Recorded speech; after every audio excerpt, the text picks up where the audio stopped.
अस्सलाम वालेकुम स्टूडेंट्स, आज का जो हमारा गोल है वो P4 के अंदर 33 टू 35 मार्क्स अचीव करना है। इसके लिए सबसे ज़्यादा जो चीज़ आपको चाहिए वो प्रैक्टिस है। अनफॉर्चुनेटली हम उस तरह से इंटरेक्शन नहीं कर पाए ड्यूरिंग द पेपर जिस तरह से होनी चाहिए थी, लेकिन मैं समझता हूँ कि ये जो 8 वीडियोज़ हैं जो पेपर्स की होंगी, आपको ये बहुत ईजीली आपके एसएस के ऊपर मिल जाएंगी और उसके बाद आप इनको देख लेंगे और आपके सारे क्वेश्चन भी सॉल्व होना शुरू हो जाएंगे। और उसके अलावा भी अगर आपको कोई क्वेश्चन हो तो you can reach me on WhatsApp, आप मुझे मैसेज करें, आई विल रिप्लाई जिस तरह का भी आपका क्वेश्चन होगा, जो भी क्वेश्चन होगा।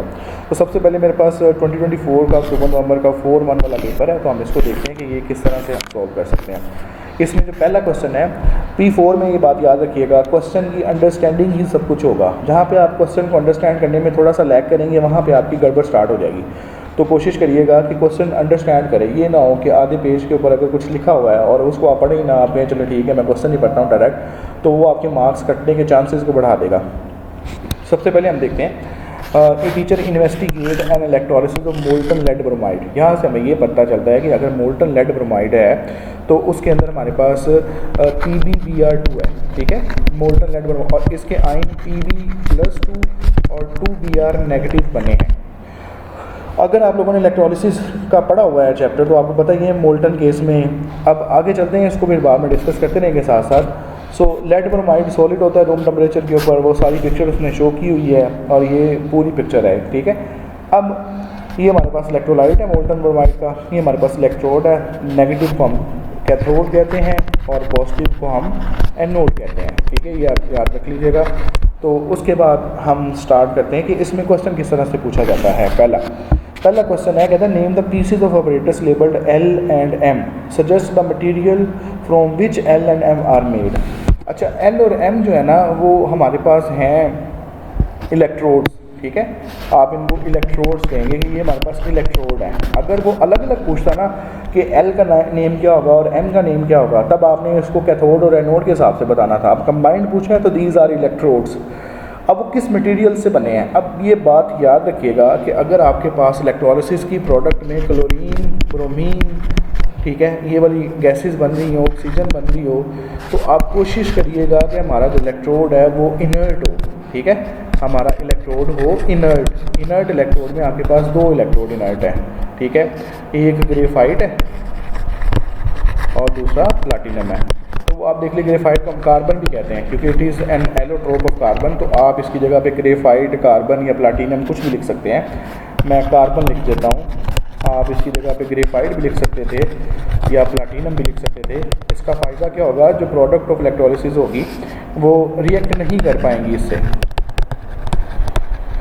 अब आगे चलते हैं, describe the appearance of the products at L and M। अब बनेगा क्या, L और M के ऊपर बनेगा क्या। अब मैं आपको बताता हूँ, L हमारे पास था कैथोड और M हमारे पास है एनोड। अगर आप ऊपर पिक्चर में देखेंगे तो आपको अंदाज़ा हो जाएगा। तो कैथोड और एनोड, कैथोड के पास जाना है पॉजिटिव चार्ज, क्योंकि ये मोल्टन साल्ट है तो पॉजिटिव हमारे पास लेड ही है। तो यहाँ पे रिएक्शन लेड का होना था, 2 इलेक्ट्रॉन इसने गेन करने थे और लेड बना देना था सॉलिड, ठीक है। और एनोड पॉजिटिव है तो इसके पास नेगेटिव चार्ज, जो कि हमारे पास Br नेगेटिव है, वो जाएंगे, 2 Br नेगेटिव जाएंगे तो वो ब्रोमीन बना देंगे और साथ में हमारे पास बन जाएगा 2 इलेक्ट्रॉन यहाँ से निकलेंगे, ठीक है। अब हमें प्रोडक्ट्स का पता चल गया, एक ये प्रोडक्ट है और एक ये प्रोडक्ट है। सो हम क्या करेंगे, हम इनकी अपीयरेंस लिखेंगे। अच्छा, ये जो लेड होता है ना, इसका जो कलर होता है वो, अगर किसी ने सेल तोड़ा हुआ है ना, वो सॉरी लेड पेंसिल होती है हमारे पास, तो उसके अंदर हमारे पास वो जो ग्रेइश ब्लैक सा कलर होता है, आप वो लिख सकते हैं, ठीक है। तो हम इसको लिख देंगे, ये ग्रेइश ब्लैक कलर है, ग्रे ब्लैक सॉलिड बनेगा, ग्रे या ब्लैक सॉलिड बनेगा। और जो अपीयरेंस एट M होगी, चूँकि अब ये ब्रोमीन बनी है, ये गैस के फॉर्म में बनेंगी, वेपर जिसके होंगे, तो वो हम कहेंगे या तो ये ऑरेंज आप लिख लें, ऑरेंज कलर का होगा, या ब्राउन कलर की गैस बनेगी, ब्राउन गैस बनेगी। तो दोनों ही ठीक हो, आपने अपीयरेंस बतानी थी, तो यहाँ पे ये लिखा जा सकता है। अब कहते हैं the teacher stops heating and allow the lead bromide to cool, explain why the lamp goes out. So अब हमारे पास क्वेश्चन ये है, पहले हम सारा देख लेते हैं कि हमारे पास जो लैम्प्स गोज आउट की होता है। The teacher stops heating, teacher ने हीट करना बंद कर दिया, and allows the lead bromide to cool. अब ये सॉलिड बन गया, क्या बन गया? सॉलिड। इलेक्ट्रोलाइट एक ऐसा लिक्विड होता है जिसमें से इलेक्ट्रिसिटी पास करे, लिक्विड और करंट फ्लो करे, ठीक है। आपको पता है लेड ब्रोमाइड एक आयनिक सॉलिड है, ठीक है, it is an ionic solid. और ये आयनिक सॉलिड क्या करता है, ये सॉलिड स्टेट में इंसुलेटर होता है, कंडक्टर, नॉन कंडक्टर कह लें आप इसको, नॉन कंडक्टर होता है क्योंकि इसके पास फ्री आइंस नहीं होते। तो आप यहाँ पे यही एक्सप्लेन करेंगे कि PbBr2 will become solid,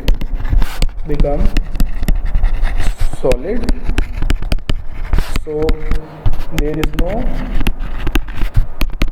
current flow in circuit due to unavailability of ions की अनअवेलेबिलिटी की वजह से वो करंट फ्लो नहीं करेगा, जिसकी वजह से आपका वो लैंप भी बंद हो जाएगा, जो आपने सर्किट के ऊपर लैंप लगाया हुआ था वो भी बंद हो जाएगा। सो इससे अगले क्वेश्चन के ऊपर चलते हैं।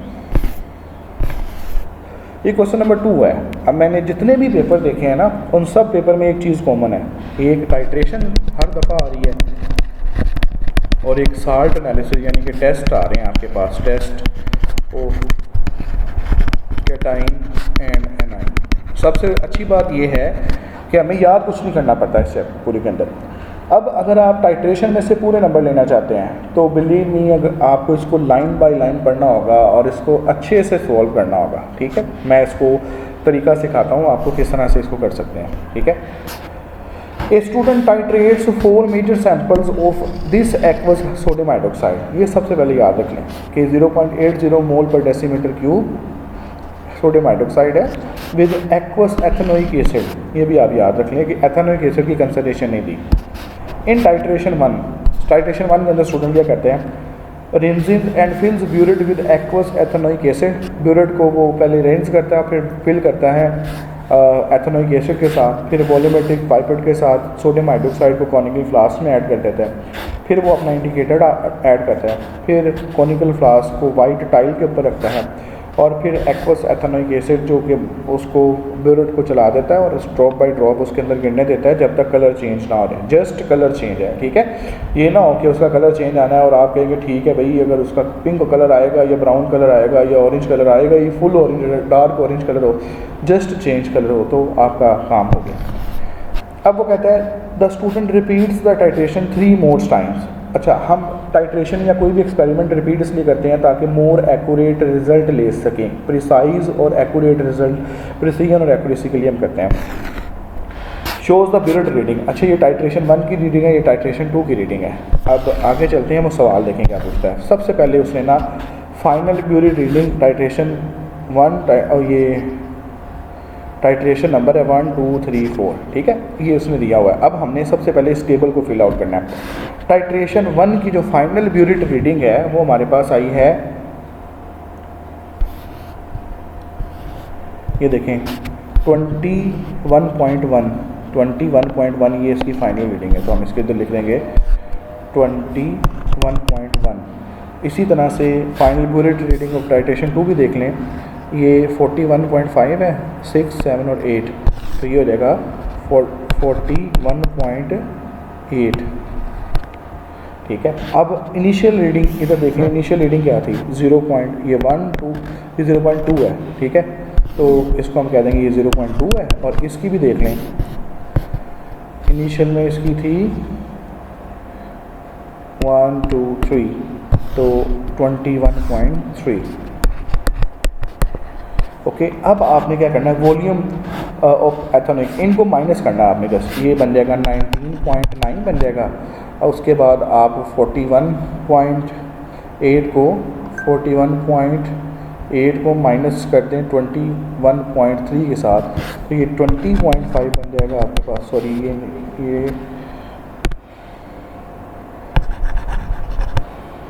20.9 आएगा आई थिंक सो।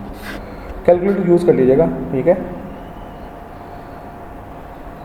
मैं भी यूज़ कर लेता हूँ कैलकुलेटर। 21.1 माइनस 0.2 तो वो 20.9 हो गया। Is it clear? अच्छा, अब इसको हमने सॉल्व करना है। अब सबसे पहले इसको देखें, ये है इनिशियल ब्यूरेट रीडिंग, हमें नहीं पता इसकी क्या है इनिशियल ब्यूरेट। अब हम ये फाइनल करेंगे। देखो फाइनल ब्यूरेट रीडिंग आई है 20.1 और वॉल्यूम भी 21.1 यूज़ हुआ है। इसका मतलब है इनिशियल रीडिंग जो थी ना वो 0 थी, 0 से स्टार्ट हुआ है, तो फाइनल जो है वही हमारा वॉल्यूम यूज़ हुआ है। तो हम इधर 0 लिख देंगे, ठीक है। तो हमारे पास आंसर आ जाएगा 0.0 और ये फाइनल थी, ये इनिशियल थी। आप इनको माइनस करके देख लें, 40.4 को माइनस कर दे 20.5 के साथ, तो ये 19.9 आ जाएगा रिजल्ट। अब हम आगे चलते हैं इसके बेस्ट टाइट्रेशन रिज़ल्ट। हमने क्या करना है, इन सारी टाइट्रेशन का एवरेज लेना है। ये जो भी वॉल्यूम आपके पास आया है इस सब को करें जमा, ठीक है, और 20.5 और उसके बाद 20.9 और जितनी टाइट्रेशन आपने की है उसको 4 पे रख के डिवाइड कर दें। तो मेरे पास आंसर जो आ रहा है ना वो 20.35 आंसर आ रहा है। एवरेज, सबका एवरेज जो आ रहा है वो मेरे पास आंसर आ रहा है 20.35। अब हमने क्या करना है कि इसका ना बेस्ट रिज़ल्ट लगाना है कि बेस्ट रिज़ल्ट हमारे पास क्या होगा। तो बेस्ट रिज़ल्ट में आपने ये देखना है कि वो 20.35 के करीब तरीन वैल्यू होगी ना उसको आपने टिक करना है, ठीक है। 35 एक तो ये है, मैं टाइट्रेशन 2 को टिक कर देता हूँ, ये मेरे पास एक बेस्ट जो है ना रिज़ल्ट है। तो उसके बाद आगे देखते हैं हमारे पास अगला क्या आता है, 20.1 को भी टिक कर लेते हैं हम, ये भी 20.1 भी 20.35 के करीब है। तो ये मेरे पास 2 बेस्ट रीडिंग है। अब आगे चलते हैं, use the tick titration 2.1 to calculate the average volume of aqueous ethanoic acid needed to neutralise 20.5। ये हमारे पास ठीक है। अब हमारे पास ये 2 टाइट्रेशन बेस्ट आ गई हैं, हम इनका एवरेज ले लेंगे। एक हमारे पास 20.5 है और दूसरा है 20.1, इनको 2 पे डिवाइड करते हैं तो हमारे पास 20.3 के करीब आंसर आ जाएगा। ये मैंने एवरेज ले लिया, मैं यहाँ पे रख देता हूँ इसको। अब कहता है use the tick titration result in table 2.1 to calculate the average volume of aqueous ethanoic acid needed to neutralise 25.0।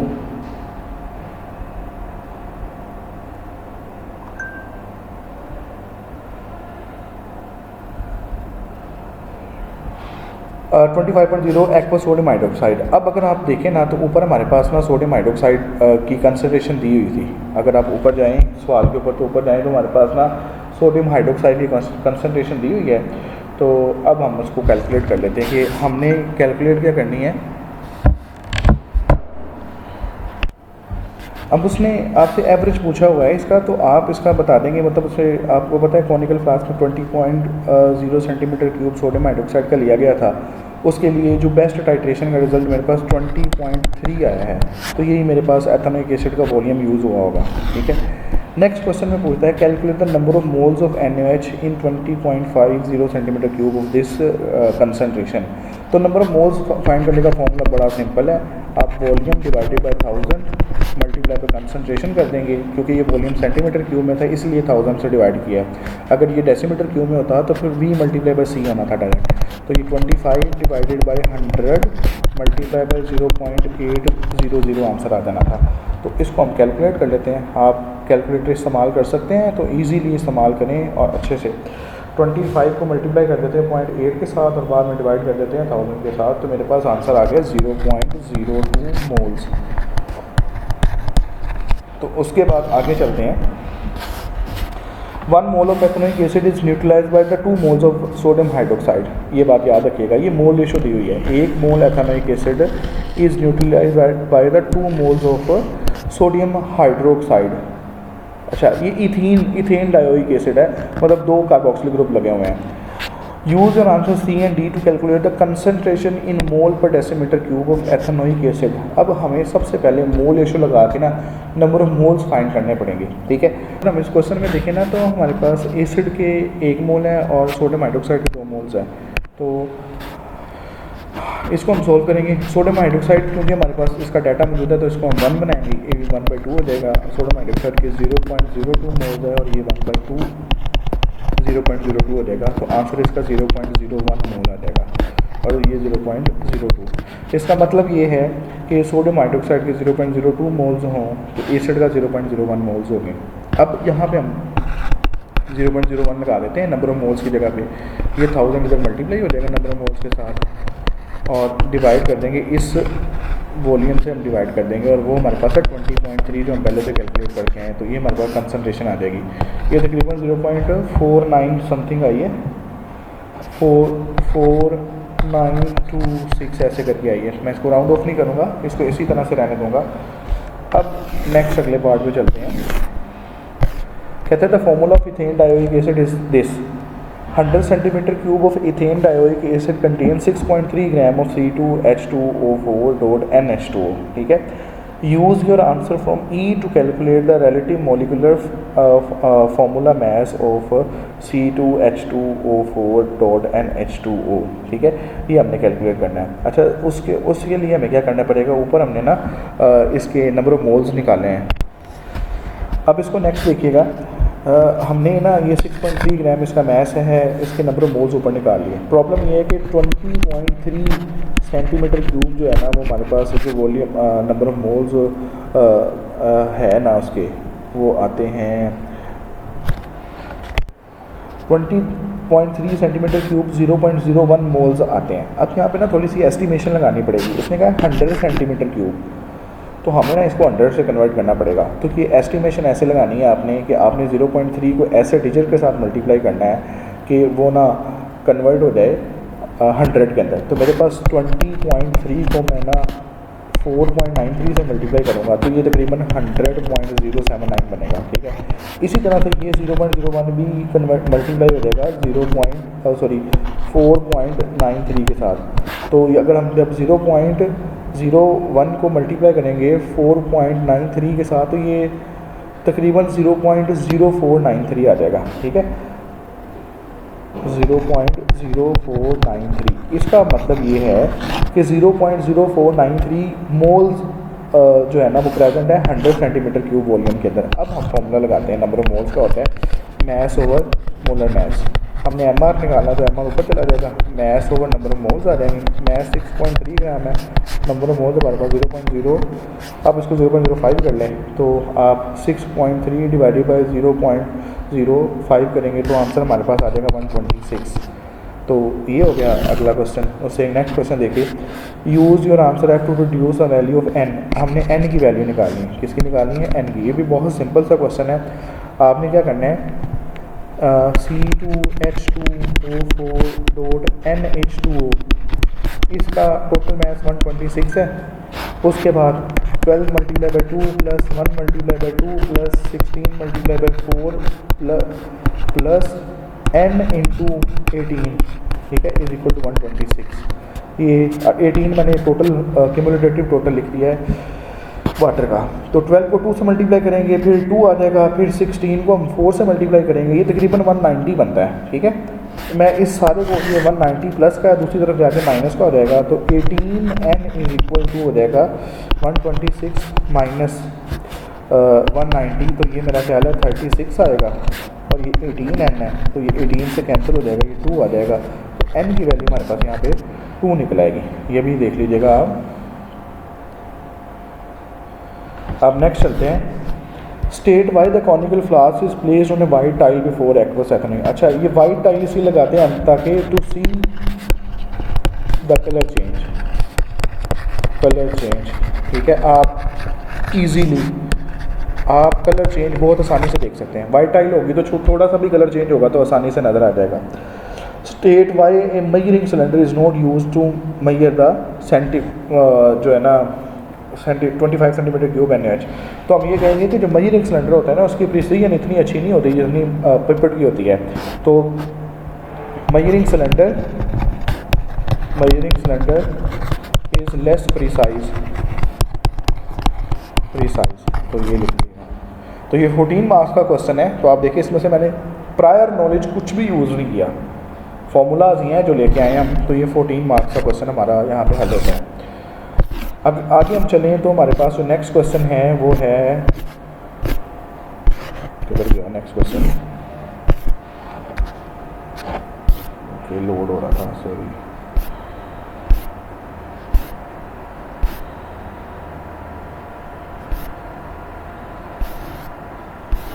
जी ये क्वेश्चन है हमारे पास, ये साल्ट एनालिसिस का क्वेश्चन आ गया। साल्ट एनालिसिस मतलब वो test for ions and gases वाला। अच्छा इसमें बड़े गौर से देखना है कि ये जो आपके पास है इसमें आपको सारा कुछ तो गिवन है, अब आपने उसको यूज़ कैसे करना है वो सारा डिपेंड करता है। सबसे पहले देखें सॉलिड वाइट पाउडर है, ये बात याद रखिएगा। अगर ये वाइट पाउडर है तो ये ट्रांजिशन नहीं है, ये बात याद रख लें यहाँ पे। अगर कोई कलर होगा तो ट्रांजिशन होगा, ये वाइट पाउडर है तो ट्रांजिशन नहीं है। The test the student does on Y are shown in table, ठीक है। Some of the observation of these test are also shown. अब ये टेस्ट देखें, add excess dilute acid to Y in the boiling tube के अंदर colourless solution form हुआ है और the gas produce is tested using lime water milky हो गया है। इसका मतलब है ये जो गैस है ये कार्बन डाइऑक्साइड है, यहाँ से हमें कन्फर्म होता है। उसके बाद वो कहता है add dilute nitric acid some of the solution from test 1, जो भी टेस्ट 1 का सोल्यूशन था उसमें हमने नाइट्रिक एसिड डाला है और उसके बाद उसके अंदर एक्वस बैरियम नाइट्रेट डाल दिया और वाइट पीपीटी आ गई। अब आपने करना क्या है, जस्ट आपने ना अपने वो जो भी आपको गिवन होगी ना कि उसके अंदर आपने ये देखना है कि ये किसका टेस्ट है। खैर अब अभी मैं उसको डिस्कस नहीं कर रहा, तो अभी ये कुछ टेस्ट उसने किए हुए हैं, आप इसको पढ़ लीजिएगा तो आ जाएंगे। अब इसके अकॉर्डिंग जो सवाल करते हैं, कहते हैं describe how the gas passes through the lime water in test 1, you may draw a label diagram. तो सबसे पहले हमने ना किस तरह से एक गैस को पास करवाया गया होगा कि लाइम वाटर से, तो ये हमारा मैं एक लेबल डायग्राम ड्रा कर देता हूँ। ये देखें, ये मेरे पास एक रिएक्शन है, ये एक रिएक्शन फ्लास्क है या टेस्ट ट्यूब ले लें आपका वो टेस्ट ट्यूब के अंदर तो आप टेस्ट ट्यूब ले लें। ये मेरे पास टेस्ट ट्यूब है, इसके अंदर सारा रिएक्शन हो गया है। यहाँ पे मैंने कॉर्क लगाया हुआ है, इस कॉर्क से एक पाइप गुजरता है, ये लाइम वाटर है, ठीक है। ये लाइम वाटर है सारा का सारा, तो मैंने ये पाइप इसके अंदर से गुजार दिया है। तो ये लाइम वाटर के अंदर से जब गैस गुजरेगी तो इसको मिल्क कलर का कर देगा, आप ये कर लीजिएगा। उसके बाद देखें describe 2 observation student makes in test 1, के टेस्ट 1 के अंदर क्या क्या 2 ऑब्जर्वेशन आएंगी। एक तो बबल्स आपको नज़र आएंगे गैसेस के, इफर्वेसेंस नज़र आएगी गैस निकलती हुई की, ठीक है। तो वो आप देख लीजिएगा, इफर्वेसेंस आएगी तो वो आप देख लेंगे। उसके बाद दूसरी क्या होगी, जो आपने सॉलिड लगाया ना वो सॉलिड डिसअपीयर हो जाएगा, क्योंकि रिएक्शन हो रहा है तो सॉलिड आपका सारा का सारा वहाँ पे डिसअपीयर हो गया। अब identify the gas produce in test 1, तो मैंने आपको वैसे ही बता दिया वो कार्बन डाइऑक्साइड गैस थी। ये टेस्ट है कि कोई भी लिक्विड जब कार्बन डाइऑक्साइड गैस को मिल्की कलर का कर देगा तो वो CO2 बन जाएगा। अब कहते हैं Y contains an anion, use observation from test 1 to identify this cation. अब ये बात याद रखिएगा कि जब भी हम किसी एसिड का, ठीक है, किसी एसिड का रिएक्शन करवाते हैं किसी कार्बोनेट के साथ तो कार्बन डाइऑक्साइड गैस प्रोड्यूस होती है, हमारे सिलेबस के अंदर है। तो मेरे लिए जो पॉसिबिलिटी है ना वो कार्बोनेट की है कि कार्बोनेट जो है ना वहाँ पे होगा, ठीक है। Use observation from test 2 to identify the dilute acid use in test 1। तो वो जो डाइल्यूट एसिड है अब यहाँ पे वो आपकी वो आएगा। मैं टेस्ट 2 पे जाता हूँ। टेस्ट 2 पे देखें, कहते हैं add dilute nitric acid to some of this solution then add aqueous barium nitrate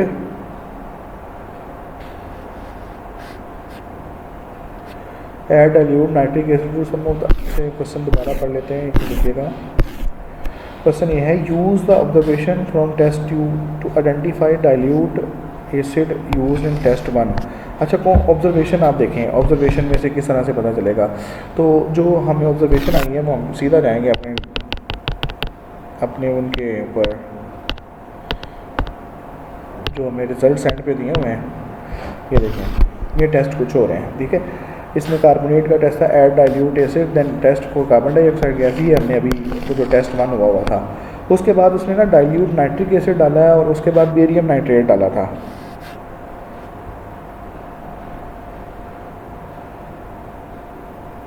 ये था ये वाला टेस्ट, ये देखें आप, और इसके वाइट पीपीटी आए। इसका मतलब है कि उसमें सल्फेट आइंस मौजूद थे। तो वो जो सल्फेट आइंस है वो एक ही एसिड से आ सकते हैं और वो है सल्फ्यूरिक एसिड। तो आप इधर सल्फ्यूरिक एसिड लगा देंगे, ठीक है। तो हम इधर ना अपने क्वेश्चन के अंदर सल्फ्यूरिक एसिड लिख देते हैं।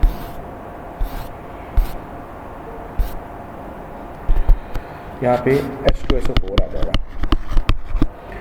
Identify the cation in Y using the observation from test 3 and 4। अब टेस्ट 3 और 4 देख लें। टेस्ट 3 और 4 में हम जाते हैं, क्या लिखा हुआ है देखें। हमने N9 कैटाइन देखना है। कहता है सोडियम हाइड्रोक्साइड को हमने ड्रॉप बाई ड्रॉप ऐड किया सोल्यूशन के अंदर until the change is seen, और चेंज क्या है, वाइट पीपीटी आए, ये बात याद रख लीजिएगा।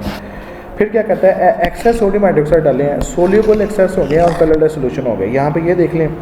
फिर हमने उसके अंदर क्या किया, अमोनिया ऐड किया ड्रॉप बाई ड्रॉप टेस्ट 1 के अंदर अनटिल चेंज क्या है, वाइट पीपीटी आए हैं, और एक्सेस अमोनिया डाला है, soluble in excess given A colourless solution. इसका मतलब है कि आप सोडियम हाइड्रोक्साइड और अमोनिया दोनों ही एक्सेस के अंदर डालेंगे तो कलरलेस सोल्यूशन है, और दोनों ही अगर आप ड्रॉप बाई ड्रॉप डालेंगे तो वाइट पीपीटी आएंगे। तो आप वहाँ पे आप टेस्ट में दोबारा जाएँ और वहाँ पे ढूंढें ये किसका टेस्ट लिखा हुआ है।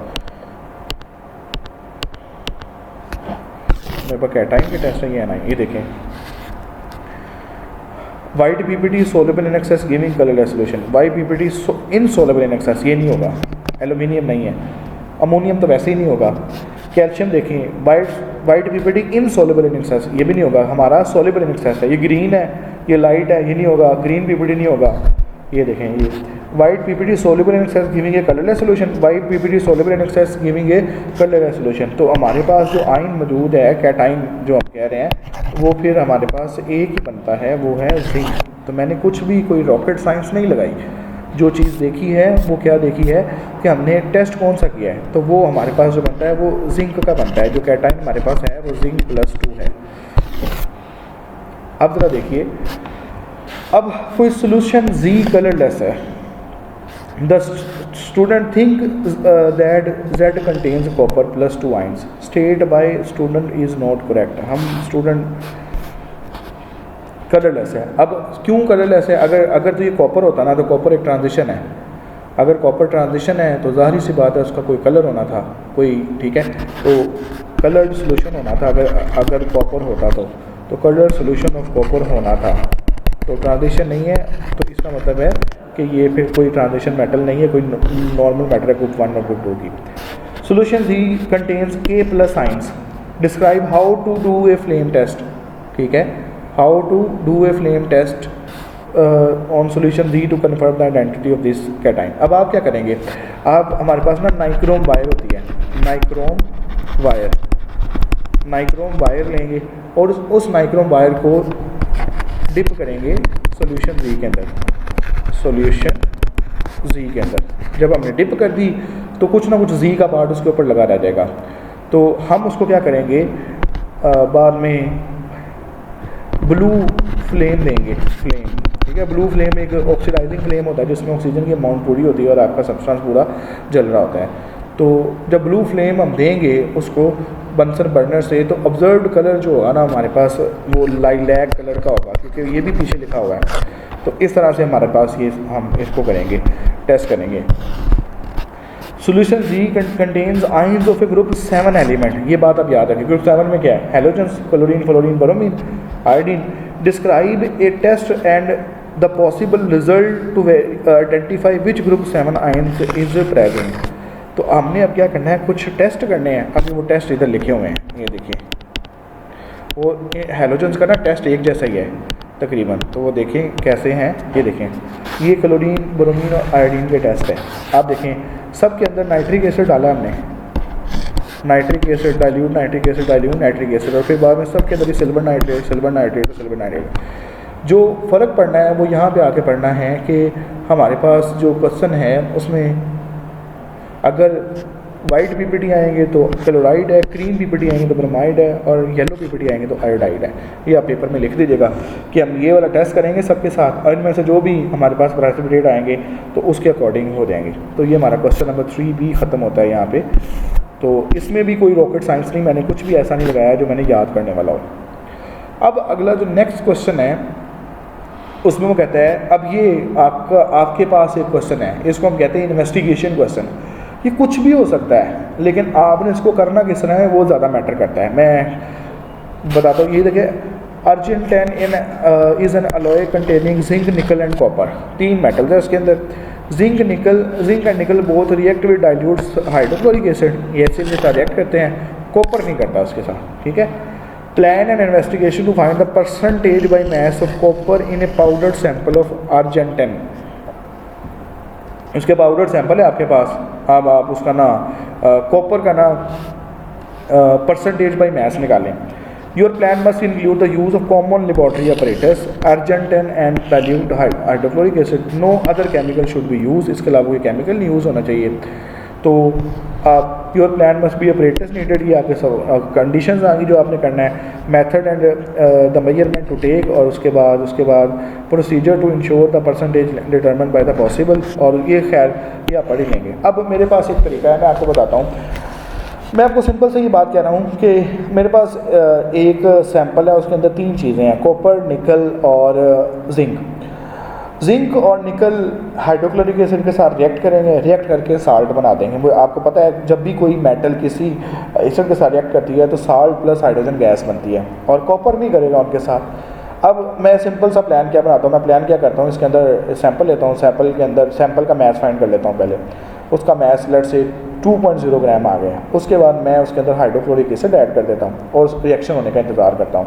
रिएक्शन होता है, ठीक है, तो उसके बाद अब वो सारे आप देखते हैं कि उसमें हाइड्रोजन गैस प्रोड्यूस हो रही है। कुछ अर्से बाद हाइड्रोजन गैस निकलना बंद हो गई है, तो वो आप लिख देंगे कि हाइड्रोजन गैस निकलना बंद हो गई है, तो रिएक्शन कंप्लीट हो गया है। उसको थोड़ा सा मिक्स कर लें, थोड़ा सा वार्म भी कर लें, कि थोड़ा बहुत जो निकल और जिंक रह गया होगा वो उसके साथ रिएक्शन कर दें।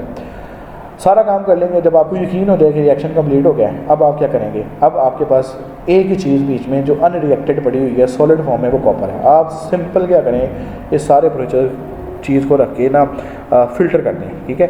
जब आप फ़िल्टर करेंगे तो अनरिएक्टेड कॉपर आपका रेजिड्यू की फॉर्म में फ़िल्टर पेपर के ऊपर ही लगा रह जाएगा। उसको थोड़ा सा ड्राई करें और उसके बाद वो जो कॉपर का मैस है उसको फाइंड कर लें। जब आप कॉपर का मैस फाइंड कर लेंगे तो आपके पास आप इसको रिपीट करेंगे बार बार एपरेटस को, एक्सपेरिमेंट को 2 से 3 दफ़ा। उसके बाद आप क्या करेंगे, टोटल मैस हमने पहले फाइंड किया हुआ था, कार्बन का मैस हमारे पास, सॉरी कॉपर का मैस हमारे पास आ गया है। तो इस तरह से हम क्या करेंगे, कॉपर का मैस ऊपर रखेंगे, टोटल मैस नीचे रखेंगे, मल्टीप्लाई बाय 100 करेंगे तो परसेंटेज हमारे पास आ जाएगी, ठीक है। तो ये सारा इस तरह से प्रोसीजर करना था। आई होप कि आपको ये मेरी वीडियो पसंद आई होगी। तो अब हम दूसरे पेपर के साथ मिलते हैं जो कि इसका 4.2 वाला वर्जन है।